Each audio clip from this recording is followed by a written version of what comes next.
ఇంతమంది సైనికులతోటి ఇంతమంది బలగాలతో చేస్తున్నప్పుడు ఆ షాట్ యాక్షన్ చెప్పేటప్పుడు ఎలాంటి ప్రాబ్లమ్స్ అవుతుంటాయి సార్ మామూలుగా? Zero problem. You have to have all the patience అండి. అందరు రెడీగా ఉన్నప్పుడు, అందరు కరెక్ట్గా అందరు పరిగెత్తాలన్నప్పుడు ఎవడో తలగొక్కుంటా ఉంటాడు, రే షార్ట్ ఐ కెనాట్ హోల్డ్ అని ఎవడో జెండా కింద పెట్టుకుంటాడు అన్నమాట. వెన్ యూఆర్ ఓకే, ప్రతిరోజు 400-500 మంది టీంలో ఉండేవాళ్ళు.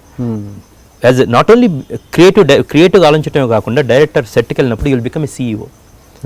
సో ఎవ్రీవేర్ నువ్వు కాన్స్టెంట్గా డైరెక్టర్ లాగా ఆలోచిస్తూ ఉండాలి, ఈ ఈస్థెటిక్స్ అన్నీ ఉండాలి. At the same time how to organise this thing. ఒక ఆర్మీ జనరల్ పనిచేస్తున్నట్టు అన్నమాట. All your unit will come there, all your unit will come there అన్నమాట. That's an exciting process, that gives the high. More than that, ఎంతమంది collective force అందరూ నిన్ను నమ్మారు, నీ vision. నాకు ఒక షాట్ ఉంది, ఏది నాకు ఒక సీక్వెన్స్లో ఇలా జరిగిద్దని నేను నా కెమెరామెన్తో షేర్ చేసుకుంటాను. అతను దీన్ని విజువల్గా ఫస్ట్ తెరకెక్కించేది చూసేది అతను. He sees from that small hole and he finds that story. Then దానికి కొన్ని 100 మంది వెళ్తే ఒక్క షాట్ వచ్చింది, 400-500 మంది.